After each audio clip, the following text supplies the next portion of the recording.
The Friendship War, Chapter 11, Fashion and Power. When I get to homeroom and look around, buttons are everywhere. This is not like the wild scene on the bus because our teacher is sitting at her desk typing on her laptop. And even before the day officially begins, Mrs. Lang expects everyone to be well behaved and orderly.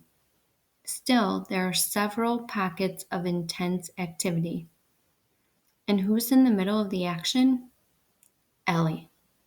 Which doesn't surprise me. When Ellie sees me, she waves for me to come over. A huge smile on her face. She's wearing her new button bracelet for the second day in a row. Guess what? A lot of kids have asked me about my bracelet yesterday, so I made some more last night. Again, not a surprise. First, I sorted all my buttons. That big batch my mom gave me, I did colors, then size. I love this first bracelet, but it has used up way too many buttons. So I had to figure out a way to make them last. And look, I made 5 of these. She hands me a piece of thin red ribbon.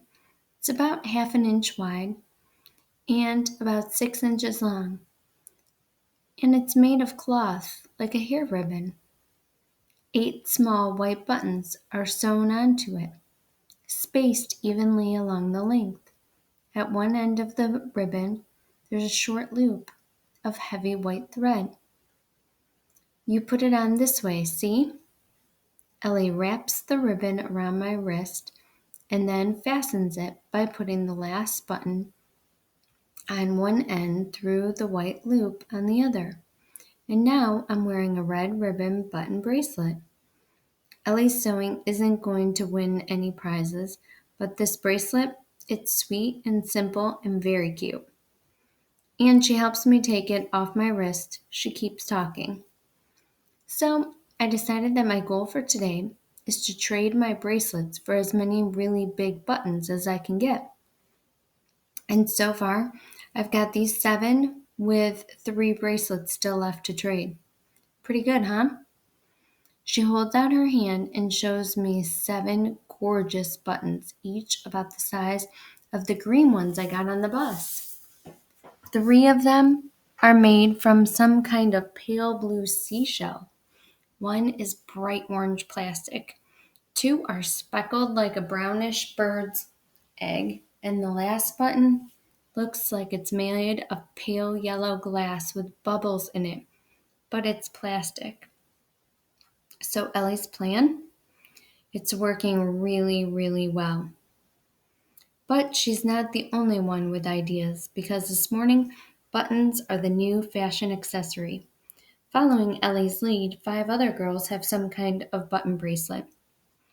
I think Ellie's new one is still the best.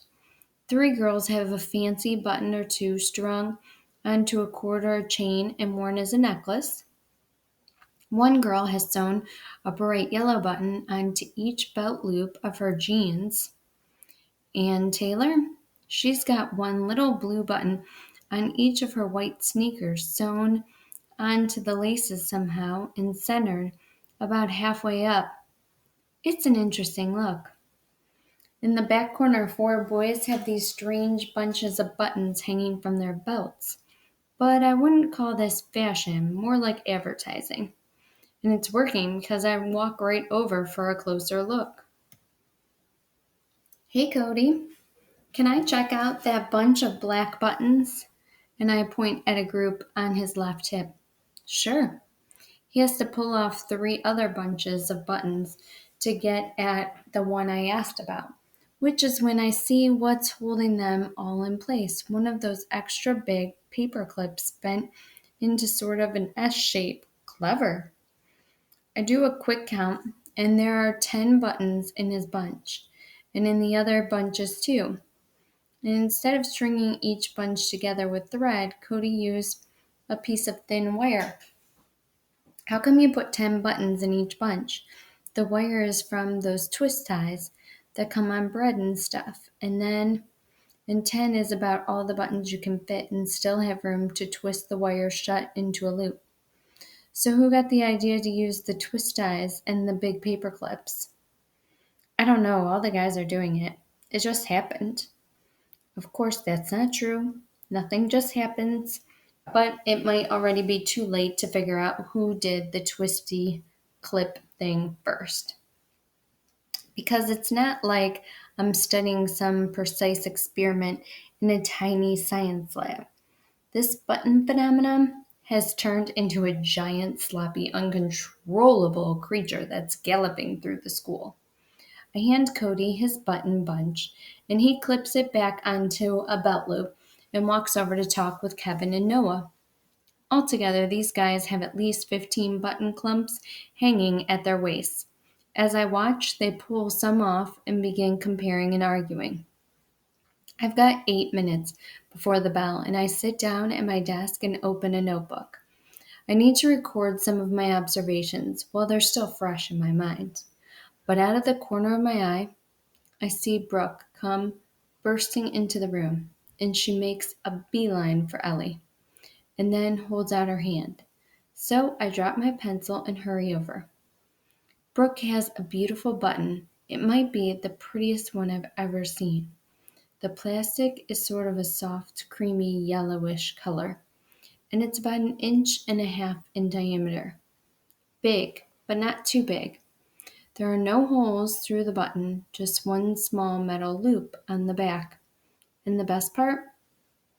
Cut into the face of the button, there's a pinwheel with lines that swirl out from the center, at least a dozen. Each groove of the design is stained a rich dark blue color. The button looks old, but it's not worn or damaged.